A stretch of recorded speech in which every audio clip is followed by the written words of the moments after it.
Sittings, 2 पार्लिमानी sessions और 8 हलाकतों के बाद आज 18वीं तरमीम पास हो ही गई। खुशी तो है मगर गम भी। आइन तो पाक हो गया मगर सियासी दामन हजारा में दागदार हो गया। मुफाहिमत और बाहिमी ताउन की फिजा तो कायम हुई मगर बंदूक से निकली गोलियों ने इस फिजा को चीर भी दिया।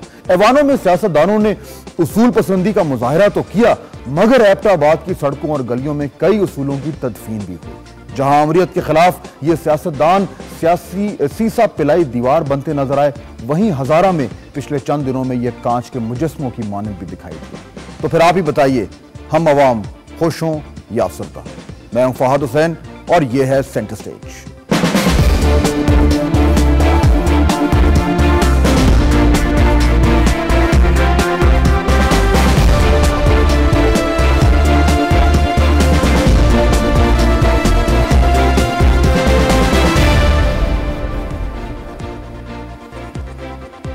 अठारहवीं तरमीम पास हो गई है, लेकिन इसमें कितनी खुशी है, कितना गम है और आने वाले दिनों में क्या होगा, इस पर बात करेंगे। एक बड़ा गहरा रिश्ता है हमारा हजारा के अवाम के से, बहुत एक गहरा ताल्लुक है और इस ताल्लुक को हम कभी भी फरामोश नहीं कर सकते।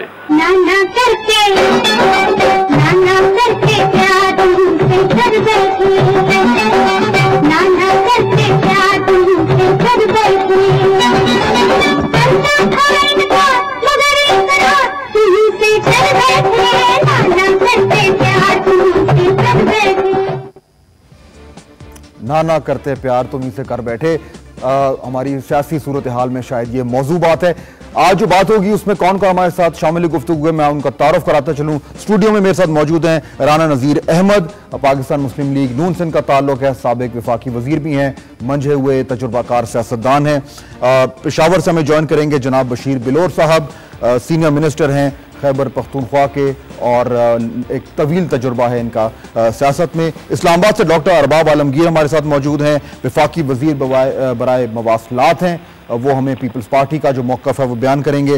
और प्रोग्राम के दौरानिए में हमें काफ लीग से भी चंद मेहमान ज्वाइन करेंगे जिनसे हम पूछेंगे कि जो कुछ पिछले चंद दिनों में हुआ उसके बाद अब काफ लीग की सियासत किस तरफ जा रही है। राना साहब, बात आपसे शुरू करता हूँ। मैं पहले ही कह रहा था कि जो तारुफाती कलमात थे कि खुशी भी है, गम भी है, दोनों काम हुए। आपके ख्याल में आज 18वीं तरमीम जो पास हो गई, सबसे बड़ा पैगाम अवाम को क्या जाता है?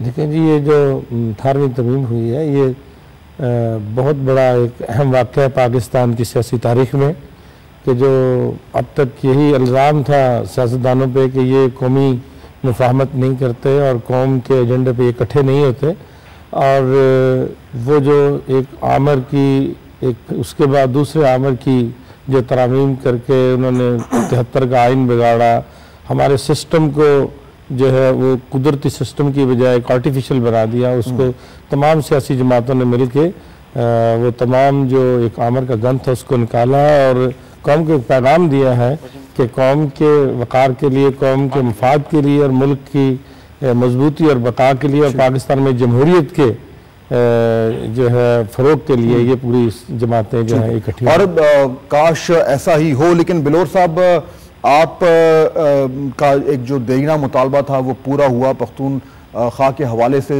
जो बहुत बड़ी तब्दीली आई है वो 18वीं तरमीम के हवाले से मेरा ख्याल है उसका जो सबसे प्रोमिनेंट फीचर है वो है, लेकिन उसके साथ साथ पिछले 4-5 दिन में जो कुछ हुआ वो हमारे सामने है।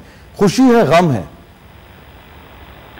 जहाँ तक आज का दिन है, मेरे ख्याल में ये सन 73 के आइन के बाद आज पहला इम्पोर्टेंट दिन है जिसमें 73 के आइन को मुकम्मल तौर पे नाफिज किया गया।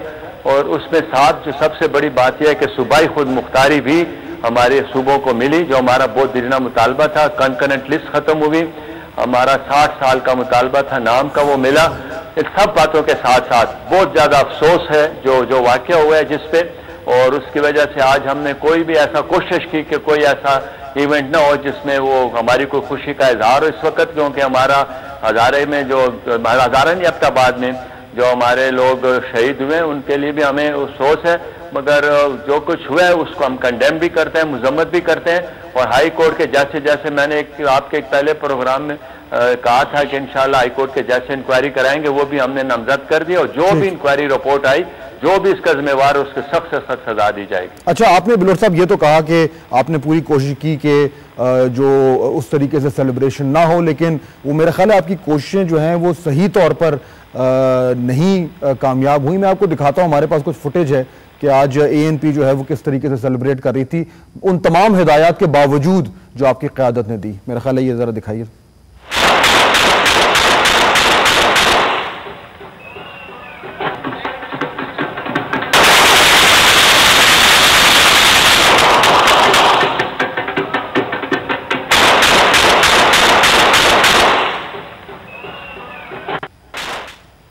बिलोर साहब, दिन दहाड़े फायरिंग ऑटोमेटिक वेपन से, ढोल भंगड़े। बिल्कुल इसको मैं कंडेम करता हूं और हमने सख्ती से मना किया था कि ऐसी कोई हरकत न की जाए, मगर आपको पता है अवाम है और जो ऐसे लोग हैं उन्होंने किया है। बहरहाल हम इसको कंडेम करते हैं और हम इस पर अफसोस करते हैं। हजारा में क्या मैसेज आएगा इसका, ये जो मैंने अभी फुटेज दिखाई है? नहीं, आपकी फुटेज के बाद मेरी बात भी हजारे को लोगों को पहुंचेगी। आप हजारे की बात ना करें, हजारे में खाली ये कैप्टाबाद और ये हरीपुर का आधा सा इलाका है, बाकी तो हजारे में तो आपके इल्म में आज अखबारों में आया है कि वो बडकराम के लोग, काला ढाका के लोग और वो हमारे जो ये एलाई के और मानसेरे के कुछ लोगों ने कहा है कि हमें अलहदा डिवीजन बनाया जाए। ये सिर्फ एक कैप्टाबाद और आधा हरीपुर का इलाका है जिसमें हम इंशाल्लाह उनको जो कुछ है उस पर भी जाती है, हम उस पर भी मजम्मत करते हैं और इंशाल्लाह उनको हम भी मेहनत करके उनको राजी करेंगे। और मैं आपको ये अर्ज करूं कि हमने 60 साल जद्दोजहद की और कभी किसी के किसी पत्थर भी किसी पे नहीं मारा, किसी गाड़ी को भी नुकसान नहीं पहुंचाया।